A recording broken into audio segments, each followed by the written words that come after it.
क्या हाल है साथियों, मैं विकास सोवर आपके अपने trustworthy channel study for civil services पे आज आपके समक्ष लेके आ गया 20 मई का करंट अफेयर हिंदी इंग्लिश दोनों ही भाषाओं में।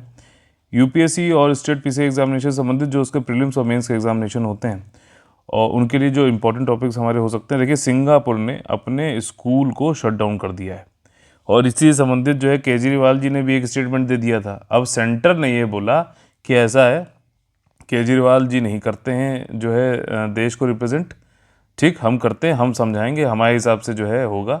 सिंगापुर से और या फिर किसी और कंट्री से हमारे रिश्ते मत बिगाड़ो। ठीक, ये कितना सही है आप लोग कमेंट करके बताइएगा।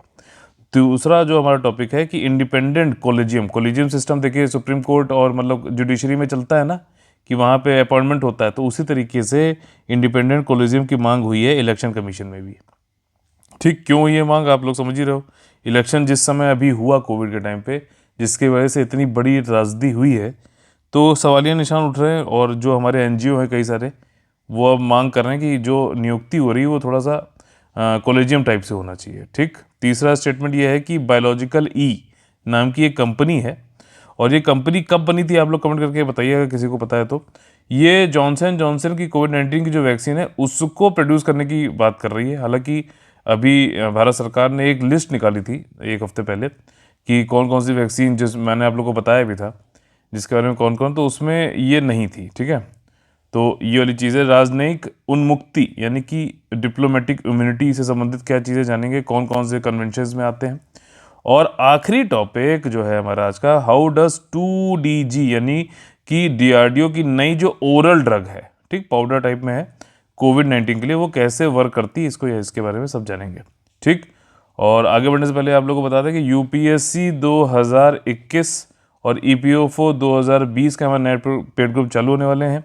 आपको कंप्लीट पेड ग्रुप मिलेगा, आपको सिर्फ टेस्ट सीरीज का भी पेड ग्रुप मिलेगा। ज़्यादा जानकारी के लिए 85640053096096060889 पे कॉल करके आप लोग बातचीत कर सकते हैं, पूछ सकते हैं, एडमिशन ले सकते हैं।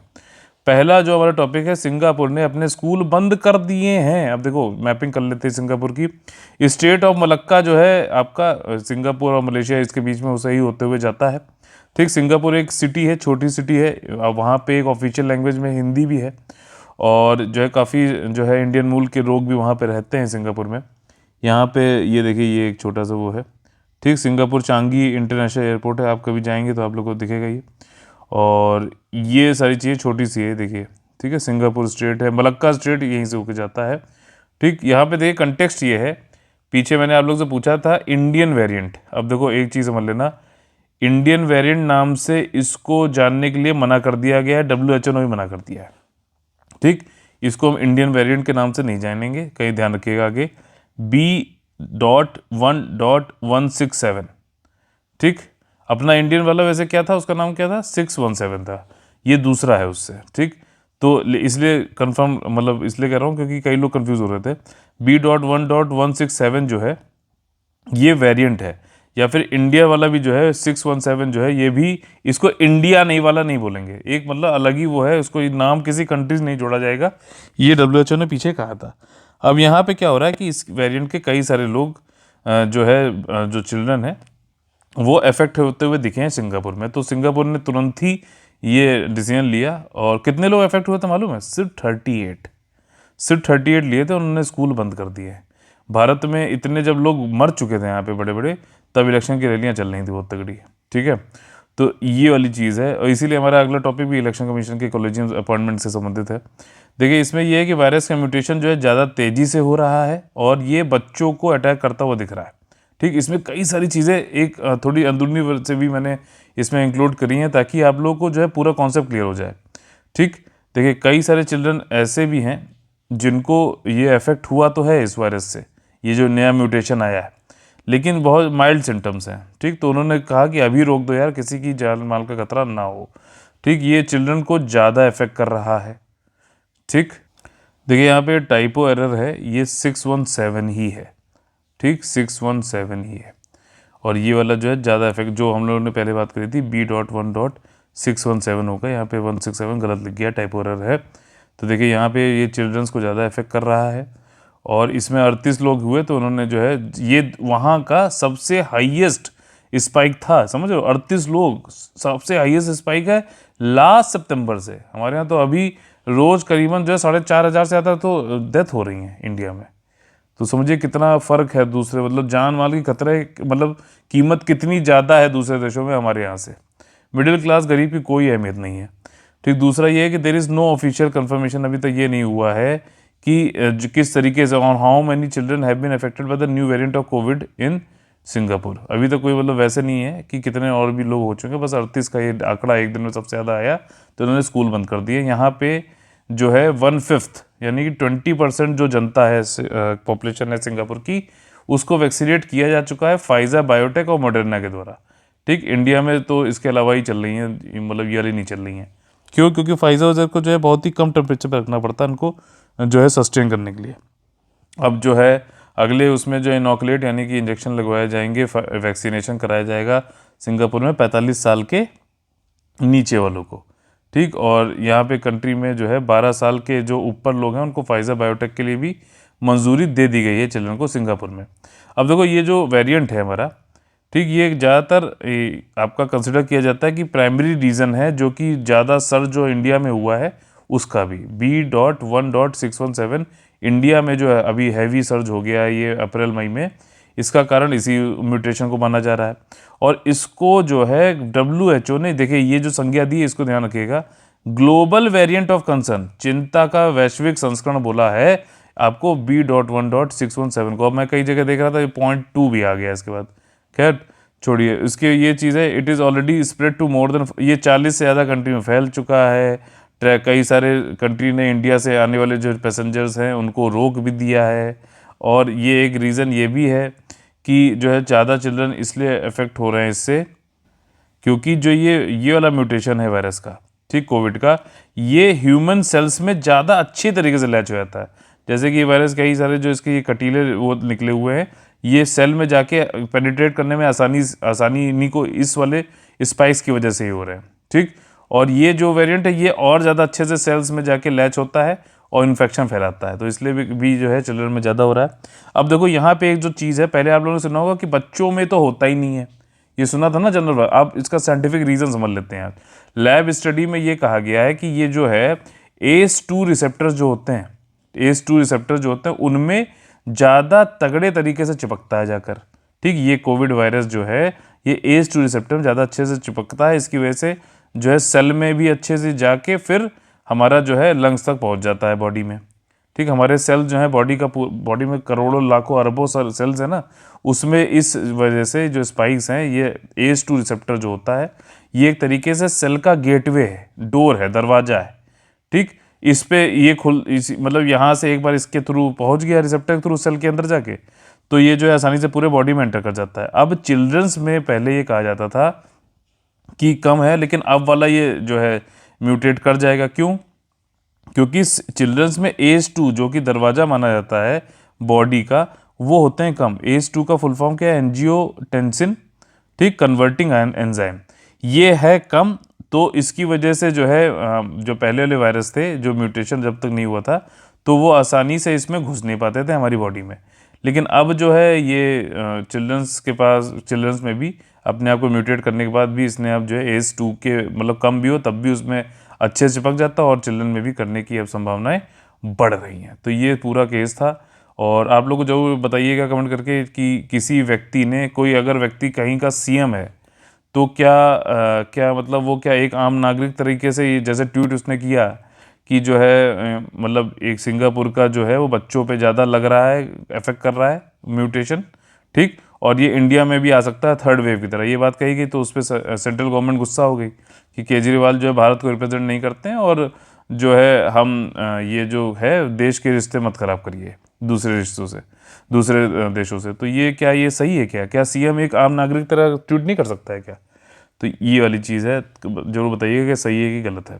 अगला जो हमारा टॉपिक है वो है चुनाव आयोग के लिए स्वतंत्र कॉलेजियम। अब यहाँ पर क्या हुआ है, मैंने आप लोगों को कल एक केस भी बताया था कि ADR versus union of India, ठीक, तो ये वही वाली संस्था है, एसोसिएशन फॉर डेमोक्रेटिक रिफॉर्म्स। इन्होंने याचिका एक दायर की है सुप्रीम कोर्ट में, ध्यान से समझना, सुप्रीम कोर्ट में याचिका दायर की कि भैया जिस तरीके से जो है आप सुप्रीम कोर्ट या जुडिशरी में एक कोलेजियम जो है अपने वो करते हैं और कार्यपालिका यानी कि सरकार से अलग रखते हैं अपॉइंटमेंट को, उसी तरीके से यहाँ भी करो।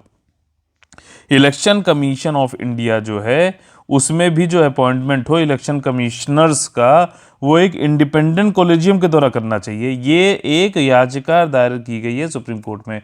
तर्क ये दिया गया है कि कार्यकारिणी यानी कि एग्जीक्यूटिव से हमें अलग रखना चाहिए। एक कॉन्स्टिट्यूशनल जो संस्था है, निकाय है इलेक्शन कमीशन, आर्टिकल नंबर 324 के अंतर्गत उसको जो है आप रखो, मतलब सिर्फ मतलब चेरी पिकिंग करें यहाँ पर। एग्जीक्यूटिव मतलब कार्यकारिणी होता क्या है, अभी कैसे सिलेक्शन होता है, प्राइम मिनिस्टर जो है एडवाइस कर देता है प्रेसिडेंट को और प्रेसिडेंट जो है फिर उसी को चुन के रख देता है। सिर्फ पार्लियामेंट ने क्या बताया है कि लॉ बनाया है कि पहले एक होता था इलेक्शन कमिश्नर, इन 1989 के बाद जो है रिफॉर्म हुआ, उसमें अमेंडमेंट हुआ, फिर अब 3 होते हैं। ठीक, एक चीफ इलेक्शन कमिश्नर होता है, 2 इलेक्शन कमिश्नर होते हैं, ध्यान से सुनना। ठीक, अब इसमें और इसके अलावा पार्लियामेंट ने क्या बताया है कि जो उनकी सर्विस कंडीशंस हैं, मतलब जो सर्विस है उनको बताई कंडीशंस ये बताई जाएगी उनके ज्वाइन करते समय, उसमें कोई भी चेंजेस नहीं किया सकता है।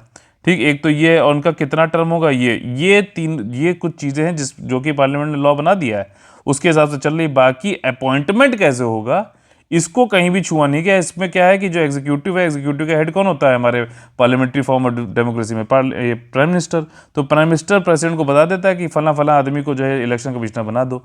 और इसी वजह से देखो इलेक्शन कमिश्नर को यह भी कहा जा रहा है कि इलेक्शन कमीशन का वैसे तो काम क्या है, 324 आर्टिकल के अंतर्गत आपका सुपरिटेंडेंस करना है, ठीक, कंट्रोल करना है, डायरेक्शन करना है इलेक्शन को हमारे भारत में, ठीक, यानी कि पर्यवेक्षण करना है, ठीक, कंट्रोल नियंत्रण करना और जो निर्देशित करना है किस तरीके से फ्री एंड फेयर इलेक्शन होने, जो कि हमारा बेस है पूरे डेमोक्रेसी को बचाने के लिए, ठीक, लार्जेस्ट डेमोक्रेसी ऑफ इंडिया को। अब अगर सरकार खुद अपने हिसाब से चेरी पिकिंग करेगी, जिसको मन चाहेगी उसको करेगी, तो दिक्कत हो सकती है।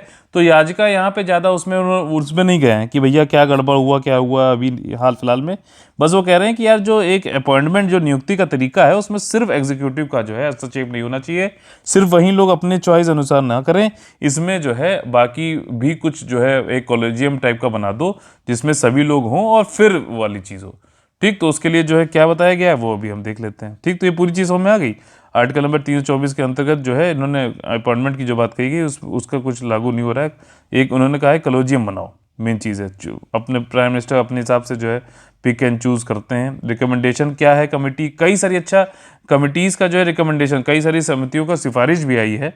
1975 से सिफारिश चली आ रही हैं कई सारी विशेषज्ञ समितियों का, यहाँ तक कि लॉ कमीशन जो बनाया जाता है, ठीक, 255 जो रिपोर्ट थी मार्च 2015, इसमें भी ये कहा गया था कि कॉलेजियम सिस्टम बनाओ।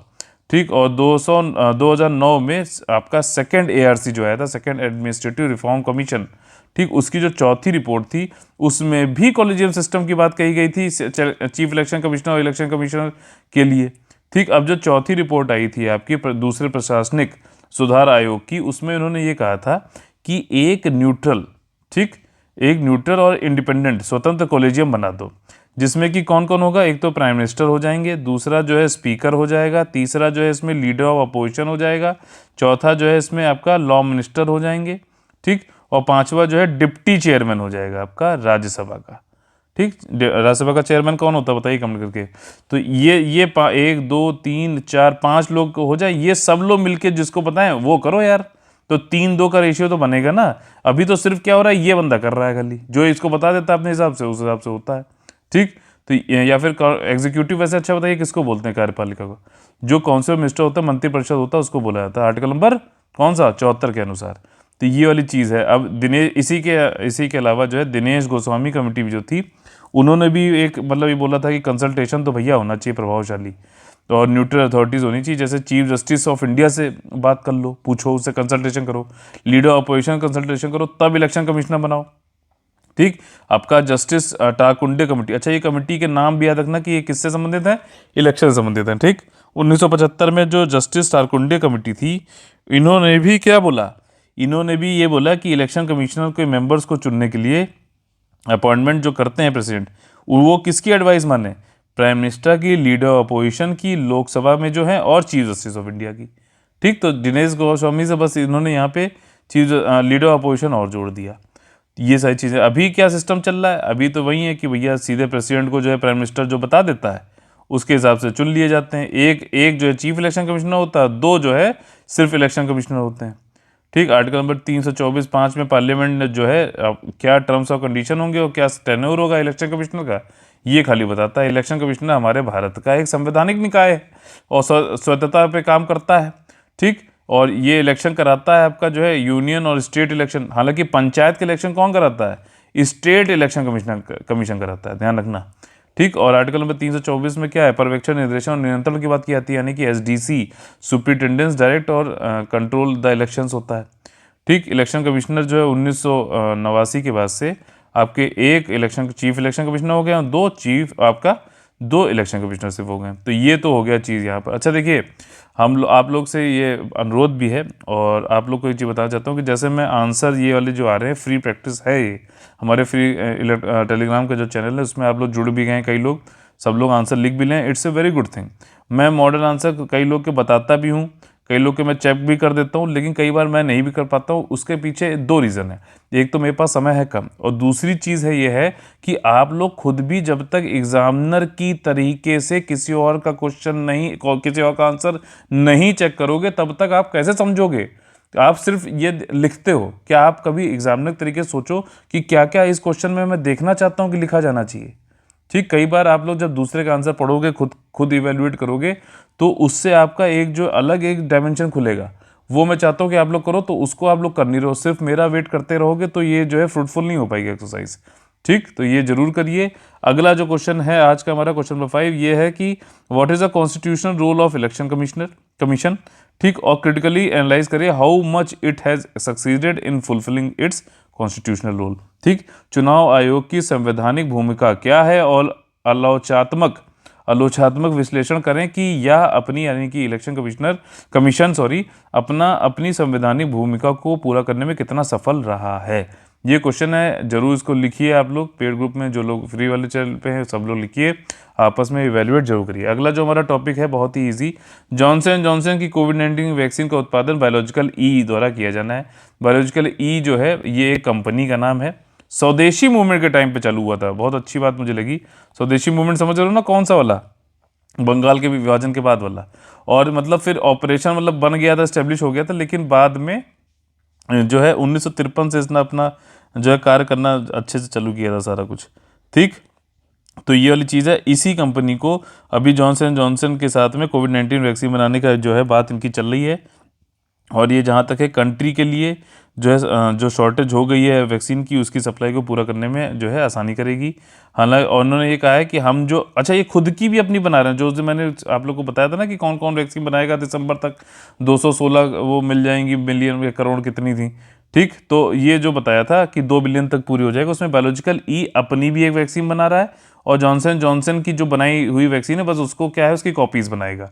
तो उन्होंने यहाँ पे कहा है दोनों का ही जो इंफ्रास्ट्रक्चर है, हमारी अपनी और जॉनसन की अलग है, हमारे पास काफ़ी कैपेसिटी है, हम जो है 600 मिलियन तक डोज जॉनसन की बना सकते हैं। जॉनसन को भी बढ़िया है, सस्ते में, मतलब बाहर से तो सस्ते में इंडिया वाले जो है पूरी दुनिया में, यहाँ पे भी सप्लाई करेंगे, पूरी दुनिया में भी सप्लाई करेंगे। ठीक, लाइकली वैक्सीन जो, लेकिन जो गवर्नमेंट ने अभी लिस्ट निकाली थी पिछले हफ्ते, उसकी कौन कौन सी वैक्सीन हमें मिल सकती है, उसमें इनका नाम नहीं था जॉनसन वाली। तो ये वाली एक चीज़ है। ठीक, और बायोलॉजिकल ई जो है इम्पॉर्टेंट पार्ट है ग्लोबल वैक्सीन जो सप्लाई करना है उसके लिए, और इसमें इंडिया के स्पोक्स पर्सन ने मतलब यही सब बातें गुणगान गाया है बायोलॉजिकल ई का, कि वो करेंगे तो हम दुनिया में भी भेज सकते हैं, इंडिया वालों को भी दे सकते हैं, ये सारी चीज़ें। ठीक, जे ने ये भी बोला है कि कंफर्म भी किया है कि ये वैक्सीन मैन्युफैक्चर करेंगे। ठीक, प्रीवियसली इन्होंने ये भी कहा था कि अगर भारत में हमें जो है वो मिल जाए, परमिशन मिल जाए, तो सिंगल डोज वैक्सीन हम भारत में लोकल क्लिनिकल ट्रायल करें और उसके बाद सिंगल डोज वैक्सीन भी देना स्टार्ट कर देंगे। लेकिन अभी इसको मतलब बैक बर्नर पे रखा हुआ है, अभी ये नहीं आ पाया। बायोलॉजिकल ई जो है स्वदेशी मूवमेंट के टाइम पे चालू हुआ था, डीवीके राजू जी ने चालू किया था, इसे इस्टेब्लिश किया था। ऑपरेशन इन्होंने 1953 से चालू किया, लीवर एक्सट्रैक्ट और एंटीकोगुलेंट्स जो है उसको बनाने के लिए, और अभी ये हैदराबाद में बेस्ड हैं। 75 से 80 मिलियन डोज जो है ये अपने वैक्सीन के बनाने में सक्षम है, अगस्त से हो जाएंगे हर महीने। ठीक, और ये जो ड्रग जो बनेगी, डेवलप करी गई है, वो बेयर कॉलेज ऑफ मेडिसिन और ये डायनावैक्स टेक्नोलॉजी कॉर्प के द्वारा किया गया। जॉनसन जॉनसन न्यूयॉर्क यूएसए की ये कंपनी है। बच्चों के लिए आपने देखा होगा कि जो है बच्चों के लिए प्रोडक्ट बनाती है, शैम्पू वैम्पू ये सारी चीज़ें। हालांकि अब इसका ग्राफ बच्चों के प्रोडक्ट के लिए कम हो गया, कई लोग यूज़ कम कर रहे हैं, पीछे कुछ कंट्रोवर्सी हुई थी उसकी वजह से। अब एक नई कंपनी है उसका, मैं खैर चलो उसका कोई वो हो जाएगा फालतू प्रमोशन। राजनीतिक उन्मुक्ति, ठीक। अब देखो क्या होता है, आप लोगों ने पहले कुछ साल पहले सुना होगा कि देवयानी कोबरा गेट यूएसए में थी और वहाँ पे उन्होंने डोमेस्टिक हेल्प रखी हुई थी अपने लिए, मेड वेड। उसको जो है यूएसए के हिसाब से जो न्यूनतम यानी कि मिनिमम वेज थे वो नहीं दिए जा रहे थे और उसको ऐसे रखा हुआ था, तो उस पर काफ़ी केस हुआ था। इनको जो है कोबरा गेट जी को जो है यहाँ तक कि ये भी हो गया था कि जेल जाना पड़ेगा। लेकिन फिर भारत ने क्या किया कि इनको कोबरा गेट जी को क्या किया था कि यूएन में, वहाँ पे न्यूयॉर्क में तो है ना यूएन का ऑफिस, वहाँ पे इनको शिफ्ट कर दिया था और राजनयिक उन्मुक्ति यानी डिप्लोमेटिक इम्यूनिटी के अंतर्गत इनको फिर वापस बुला लिया था, इनको जेल वेल नहीं जाना पड़ा था। तो अब इससे हमें क्या बदलता है कि अगर कोई राजनयिक दूसरे देश का एम्बेसडर है, उसकी एम्बेसडर जो होता है या फिर जो उसको क्या कहते हैं आपका जो ऑफिशियल हाई कमिश्नर भी बोल देते हैं कॉमनवेल्थ वाले के उसमें कंट्रीज़ में, तो जो भी ऐसा एम्बेसडर या फिर ये जो आते हैं ये इनकी फैमिली और जो जिस घर में ये रहते हैं, ठीक, वो हाउस, वहाँ पे इनको जाना, इनके खिलाफ चाहे क्रिमिनल केस हो, ध्यान रखना क्रिमिनल केस हो, इनके खिलाफ कोई भी जो है जिस कंट्री में है, जैसे मान लीजिए यहाँ पे क्या हुआ कि एक बेल्जियम एम्बेसडर की वाइफ थी, वो साउथ कोरिया में एम्बेसडर था, उसने जो है वहाँ के मतलब 2 स्टाफ मेंबर्स को हिट कर दिया, ठीक, बुटीक में, ठीक है, सियोल में, मतलब सुप्रीम जो साउथ कोरिया है वहाँ पे बेल्जियम जो एम्बेसडर थे उनकी वाइफ ने वहाँ किसी बुटीक में गई होंगी, तो वहाँ पे उन्होंने उन 2 स्टाफ मेंबर हिट कर दिया। क्रिमिनल चार्जेस लेकिन इनके ऊपर नहीं लगेंगे क्योंकि डिप्लोमेटिक इम्यूनिटी है। अब ध्यान रखना क्रिमिनल चार्जेस नहीं लगेंगे, लेकिन यहाँ पे एक चीज़ है, हर जगह अपवाद होता है, यहाँ पर भी है, हालांकि वो अपवाद बहुत बड़ा अपवाद, मतलब बहुत ही रेयर पे यूज़ होता है। अगर कंट्री जैसे ये बेल्जियम से हैं, बेल्जियम ही कंट्री ये कह दे कि सीरियस क्रिमिनल चार्जेस हैं और आप इनको पनिश कर दिए तो कर सकते हैं, अदरवाइज किसी भी तरीके से। इंडिया में एक और केस हुआ था, मैं आपको बताऊं, मतलब ये दिल्ली का केस है कि राजनयिक एक पता ही किसी वेस्ट एशिया कंट्री का कोई एम्बेसडर था, उसने जाके जो है एक आईएएस ही थे, आईएएस थे, उनकी गाड़ी में जाके लड़ा दिया अपनी गाड़ी। तो वो आईएएस गुस्सा आ गया कि अरे यार तुमने क्या किया, तो वो वेस्ट एशिया वाला जो बंदा था एम्बेसडर, वो फिर गाड़ी में बैठा, फिर उसने बैक करी, फिर मारी उसने दूसरी गाड़ी, मतलब उन्हीं गाड़ी पे। तो मतलब वो लोग ये कहने लगे कि यार ये इसका तो बहुत दुरुपयोग भी हो रहा है। तो ये वाकई में होता है, लेकिन ज़्यादातर ये देखा गया है जैसे भारत का पाकिस्तान में जो है एम्बेसडर जाके काम कर पाता, तो इसीलिए कर पाता है क्योंकि 2 कन्वेंशन है, एक है वियना कन्वेंशन, इसमें यही कहा गया है कि आप किसी भी केस में जो है आप उसको टच नहीं कर सकते हो, उसके हाउस को भी टच नहीं कर सकते हो, उसके फैमिली को भी टच नहीं कर सकते हो। इसीलिए वो इसलिए है ताकि वो लोग बिना किसी डर के, कि बिना किसी भय के जो है कार्य कर सके। इसीलिए तो देखो ना, अब यहाँ मतलब इंडिया वाला पाकिस्तान में भी जाके काम कर सकता है, पाकिस्तान वाला भी इंडिया में काम कर सकता है, चाहे वॉर चल रही कुछ हो, लेकिन फिर भी ये चीज़ें हमेशा की जाती हैं। क्यों? क्योंकि अगर हम भी करेंगे तो दूसरा वाला भी कर सकता है, इसलिए तो ये चीज़ें ज़रूरी भी हैं। कई बार जो है ये बहुत कम चांसेस हैं कि कई बार इसका गलत उपयोग यूज़ भी लोग कर लेते हैं, लेकिन ये ज़रूरी है। वियना कन्वेंशन और एक और कन्वेंशन है, तो 2 कन्वेंशन के अंतर्गत इसको जो है लागू किया जाता है। तो ये सारी चीज़ें हैं। और 2 कन्वेंशन कौन कौन से हैं? वियना कन्वेंशन 1961 का है, कन्वेंशन ऑन डिप्लोमेटिक यानी कि नए जो है राजनयिक जो रिश्ते हैं उनके लिए, और दूसरा है कन्वेंशन ऑन काउंसलर रिलेशंस। ठीक, काउंसलर रिलेशन से कुछ याद आया आप लोग को? बताइए, पाकिस्तान में कोई बंदा है जो अभी कैद है, उसको काउंसलर जो है वो नहीं एक्सेस नहीं दे रहा था पाकिस्तान इंडिया को, ये भी पीछे हम लोगों ने पढ़ाया भी था, उसका नाम क्या है बताइए।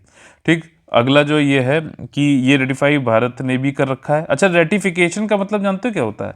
जैसे मान लीजिए ये कन्वेंशन है, ठीक, ये कन्वेंशन है, इसका रेटिफिकेशन का मतलब ये होता है कि हमने अपने देश में भी उससे संबंधित कोई एक लॉ बना दिया है, तभी हम रेटिफाई कर सकते हैं। नहीं तो कन्वेंशन वाला भी कह देगा कि अच्छा तुम रेटिफाई कर रहे हो, तुमने कुछ बनाया है नहीं, तो तुम किस बेस पे कर रहे हो। तो दोनों लोग के लिए यह है कि रेटिफिकेशन तभी होगा जब लॉ बनाए। तो भारत ने अपने आप ही लॉ बनाया हुआ है कि किस तरीके से राजनयिक अगर ये सब करते हैं तो उनको जो है नहीं किया जाएगा। अच्छा, एक चीज़ आपको ये पूरा पढ़ते समय सुनते समय क्या दिमाग चलाना चाहिए कि नहीं चलाना चाहिए कि ये रूल ऑफ लॉ के खिलाफ है कि नहीं है, बताओ। रूल ऑफ लॉ के खिलाफ है कि एक आम नागरिक भारत का अगर इस तरीके काम करे तो उसको सजा है, लेकिन इनको नहीं है। ये बाहर से आए कि नहीं है, बताओ। अब कई लोग इसमें कह सकते हैं सर रूल ऑफ लॉ तो है, लेकिन रूल ऑफ लॉ के ऊपर एक और लॉ है जो ये इसको एग्जम्पशन दे रहा है, इसलिए इसको जो है हम एग्जम्प्ट कर रहे हैं। तो बिल्कुल ठीक बात है, ठीक। और जैसे प्रेसिडेंट को भी कई जगह पे क्रिमिनल चार्जेस और सिविल चार्जेस में तो ठीक है, लेकिन क्रिमिनल चार्जेस उन सबको मनाही होती है जब तक वो अपने ऑफिस में है, ठीक। तो उसको तो कॉन्स्टिट्यूशन में ही बोला गया। तो ये रेटिफिकेशन कर रखा है भारत ने, इसको रेटिफाई किया था 2008 में, काफ़ी टाइम बाद, देखो 1961 के में बना था ये। और इसमें यही है कि पूरा इनवायलेबल है, आप इसको जो है उल्लंघन नहीं कर सकते हो। जो भी राजनयिक है उसको आपको जो है रेस्पेक्ट करना पड़ेगा, ताकि वो लोग फ्री और फेयर तरीके से काम कर सकें।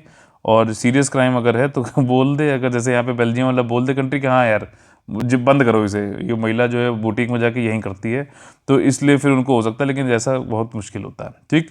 और इस जिसको मतलब इम्यूनिटी ज़्यादातर इसको मिलती है। अच्छा, शाउट आउट है हमारे बेस्ट कमेंटर्स को। और बेस्ट कमेंटर्स में मैंने एक चीज़ देखी कि कई लोगों ने, जो मैंने कल क्वेश्चन पूछा था 3 लैंग्वेज फार्मूला, इसको मैंने जो है पेड ग्रुप में भी बता रखा है, ठीक, अलग से समझा रखा ऑडियो मैसेज से। इसको मैंने नेशनल एजुकेशन पॉलिसी जो मैंने बनाई है पूरी, वो पढ़ लो यार।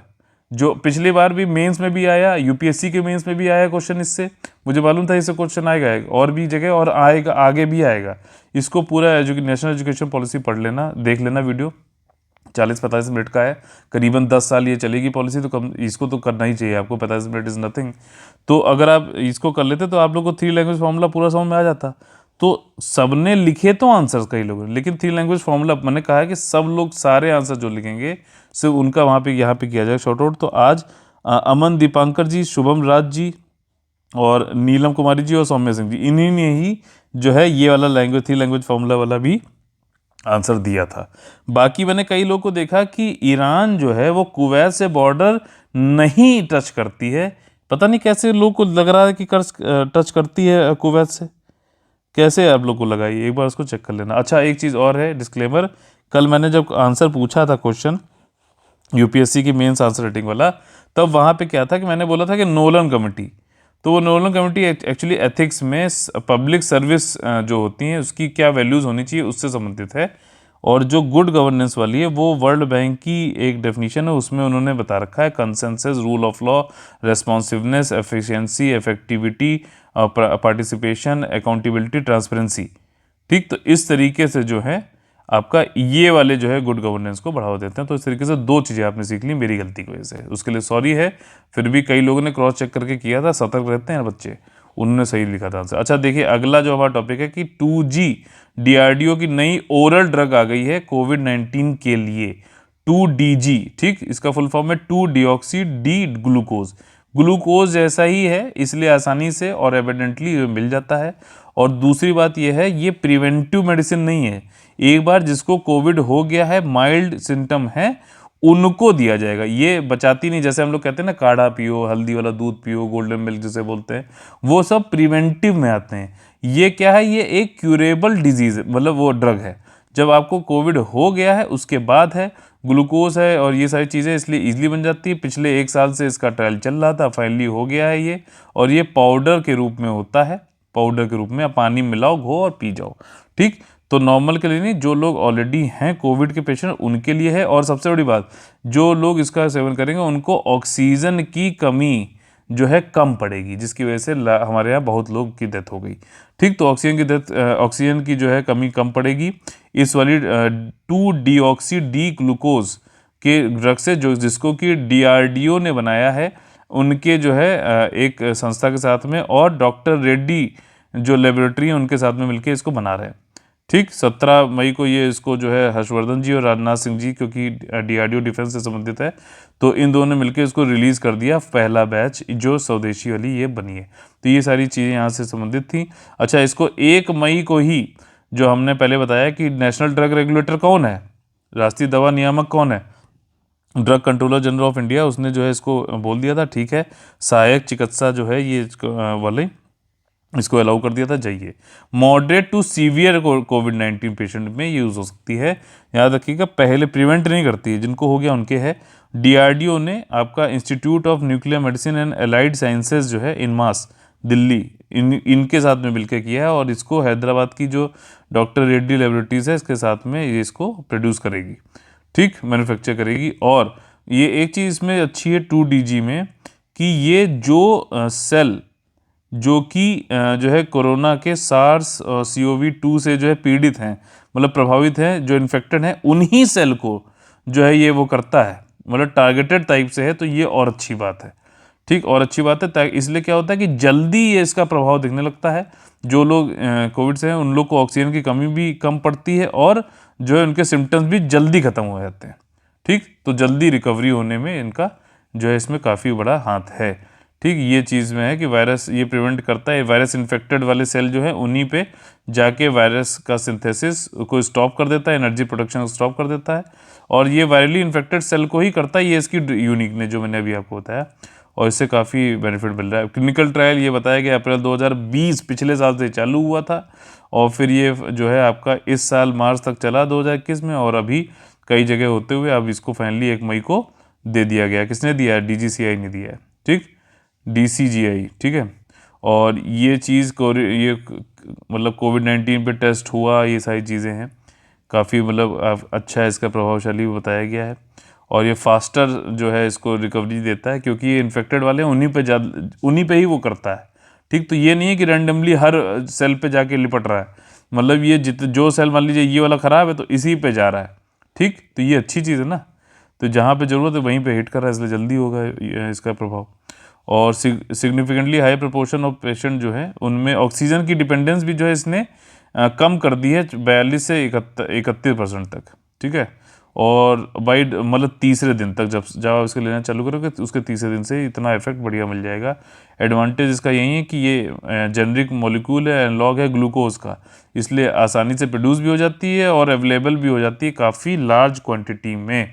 और ये ड्रग वाला है, सिंपल पानी मिलाओ और पी जाओ, ठीक, जिस मतलब है जो कोविड पेशेंट हो चुका है। अब देखिए अगला हमारा सेक्शन जो है वो बेहतरीन सेक्शन है, प्रीलिम्स के हम लोग यहाँ पे क्वेश्चंस देखते हैं कैसे सॉल्व करनी चाहिए पढ़ाई करने के बाद। देखिए एल्डर लाइन नाम से जो है कुछ कथन दिए हुए हैं, कौन सा सही है आपको बताना है। देखिए सामाजिक न्याय मंत्रालय यानी कि मिनिस्ट्री ऑफ सोशल जस्टिस ने कोविड महामारी से के मद्देनजर बुजुर्ग लोगों को समस्याओं के समाधान के लिए 5 प्रमुख राज्यों में राज्यवार कॉल सेंटर चालू किया। मतलब देखिए एल्डर लाइन से नाम से पता चल रहा है कोविड में टाइम पे काफ़ी दिक्कत हुई है, एल्डरली जो लोग हैं, तो शुरुआत में 5 मेजर स्टेट में इसको चालू किया है, ठीक। तेलंगाना में तो 1 साल से चल रही है, और किसने चालू किया? मंत्रालय, समझ रहे हो, धीरे धीरे याद भी करते चलो, ठीक। तो ये पहला स्टेटमेंट सही है, मिनिस्ट्री ऑफ सोशल जस्टिस ने किया है, ठीक है। एल्डरली का मेन मकसद यही है कि जब तक मे एंड हो 2021 तब तक ये सारे स्टेट्स में चालू हो जाए, ठीक, ये बोला गया है। तीसरा स्टेटमेंट ये कहता है कि इसके अंतर्गत जो 5 स्टेट बोले गए हैं, कौन कौन से हैं? उड़ीसा, हिमाचल प्रदेश, छत्तीसगढ़, महाराष्ट्र और गोवा। तो देखिए ये गलत है, तीसरा स्टेटमेंट गलत है, और ट्रू पूछा गया है तो ये गलत, ये आंसर हो जाएगा 1 और 2। जो अभी स्टेट जो पहले 5 डाले जा रहे हैं वो कौन कौन से हैं? कर्नाटका, मध्य प्रदेश, उत्तर प्रदेश, तमिलनाडु और राजस्थान, ठीक। यहाँ पे तेलंगाना में तो 1 साल से चल रहा है ये ऑलरेडी, और 1 मई तक जो है, मई के एंड तक जो है पूरे देश भर में चालू करने की बात है। अच्छा, टोल फ्री नंबर क्या है प्लीज़, ये वैसे भी जागरूकता के लिए भी जरूरी है, 14567 ये नंबर है एल्डर लाइन के नाम से। जो भी हैं उनको प्लीज़ इस आप अगर जरूरत पड़े तो पहुंचाइए।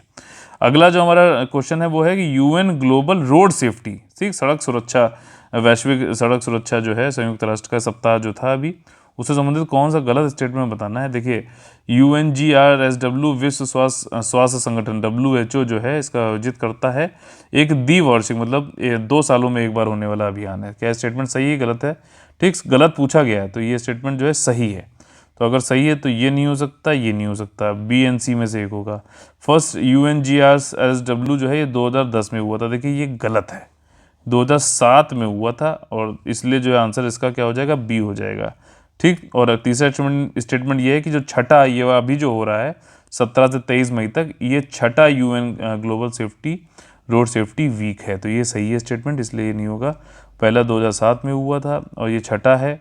और इस बार की थीम क्या है भैया? Street for life, #Love30, street for life Love30। लोग बाहर ही नहीं निकल पा रहे हैं तो काफ़ी लव ही है इस समय। और ये 30 किलोमीटर प्रति घंटा जो है डिफ़ॉल्ट स्पीड लिमिट होनी चाहिए places where people vehicle mix, मतलब कि कई सारे व्हीकल आते हैं।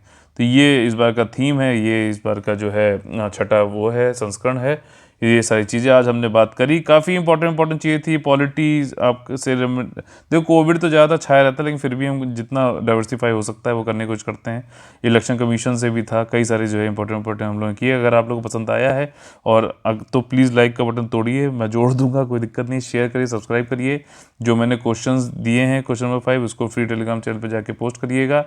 और अगर आप लोग को जो है पसंद आता है तो कमेंट जरूर करिए। कमेंट आप लोग करेंगे तो मैं शॉर्ट आउट तो करते ही, साथ ही आप लोग के लिए भी ठीक है ना, आप लोग का इनपुट मैं जानबूझ के डलवाना चाहता हूँ, ताकि आप अच्छे से जो है बाद में आउटपुट पा सकें। और जितना ज़्यादा आप मेहनत करोगे मेरे साथ में, उससे ज़्यादा मैं मेहनत करूँगा आप लोग के लिए। ठीक, तो चिंता नॉट, रोज़ आप लोग के लिए सुबह 6 बजे आता है। अगर आप लोग को हमारा कंटेंट और गाइडेंस अच्छा लग रहा है तो यूपीएससी 2021 और ईपीएफओ 2020 का जो है कंप्लीट पेड ग्रुप और सिर्फ टेस्ट सीरीज का पेड ग्रुप हमारा जो है इसके लास्ट में चालू होने वाले हैं मई में। तो आप लोग ज़्यादा जानकारी के लिए कॉल कर सकते हैं 8564880530 9696066089 पर। तो चलिए, कल आप लोग से फिर से मुलाकात होगी सुबह 6 बजे। तब तक के लिए लेते हैं आप लोग से अलविदा। जय हिंद, जय Bharat, all the very best है। वंदे मातरम।